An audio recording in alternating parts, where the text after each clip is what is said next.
15 জানুয়ারি 2009 সাল মার্কিন বিমান ক্যাপটেস 1549 রুটিন মাফিক আমেরিকার লগার্ডিয়া বিমানবন্দর থেকে শার্লট ডগলাস বিমানবন্দরের উদ্দেশ্যে 1500 যাত্রী নিয়ে যাত্রা শুরু করে। ঘড়িতে সময় 3:24 শার্লট পৌঁছাতে সাধারণত সময় লাগে 2 ঘন্টার মতো, কিন্তু পুরা 3 মিনিটের মধ্যে বিমানটি একটা বিশাল বিপদের সম্মুখীন হয়।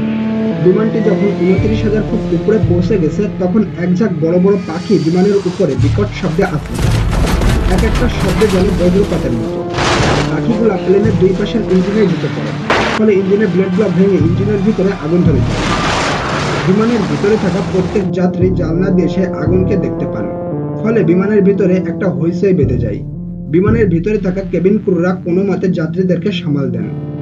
কিছুক্ষণ পর পাইলট দুটি বুঝতে পারে যে তাদের বিমানের দুটি ইঞ্জিনের ভিতরে দুটো ইঞ্জিনই একেবারে কাজ করা বন্ধ করে দিয়েছে, ফলে 66,000 টন ওজনের বিমানটি পাথরের মতো মাটির দিকে নেমে যেতে থাকে। ক্যাপ্টেন সার্লি বিকাল 3:28 কন্ট্রোল রুমে জানান বিমানে পাখির আঘাত হানার কথা। Air traffic controller Patrick hearten লগার্ডিয়া বিমানবন্দরে সব বিমান উড্ডয়ন বন্ধের ঘোষণা করেন এবং ক্যাপটেস 1549-কে ফিরে এসে রানওয়ে 13-তে অবতরণের জন্য বলেন।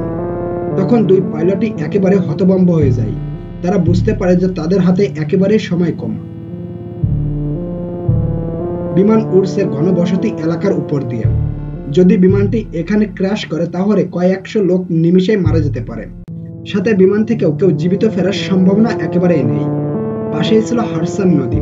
তখন পাইলট দুজন সিদ্ধান্ত নেয় যে তারা নদীতেই ল্যান্ড করবে। যেই ভাবা সেই কাজ। ক্যাপ্টেন সার্লি বিমানটিকে হাডসন নদীর দিকে ঘুরিয়ে দেন। যখনই বিমানটি ল্যান্ড করার জন্য হাডসন নদীর উপরে চলে আসে তখনই সামনে আসে আর এক বাধা, 600 ফুট উঁচু ওয়াশিংটন ব্রিজ। সার্লি খুব দক্ষতার সাথে ব্রিজের মাত্র 900 ফুট উপর দিয়ে বিমান নিয়ে পার হন। বিমানের ভিতর থাকা প্রত্যেক যাত্রী জানলা দিয়ে দেখতে পান বিমানটি আস্তে আস্তে বিল্ডিংগুলো নিচে নেমে যাচ্ছে। বিমানের ভিতরে থাকা প্রত্যেকেই ভেবেছিল যে তারা এখন মারা যেতে চলেছে। কেবিন ক্রুরাও সকলকে সাবধান বার্তা দিয়ে দেন।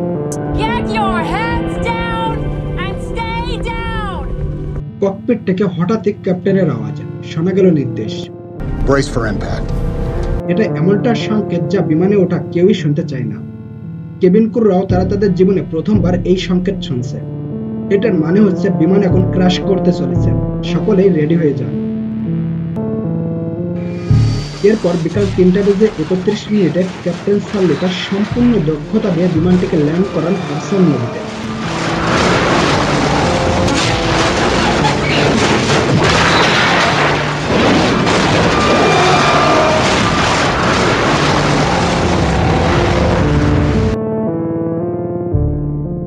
সবথেকে মজার ব্যাপার হলো এই ঘটনায় কেউই মারা যাননি।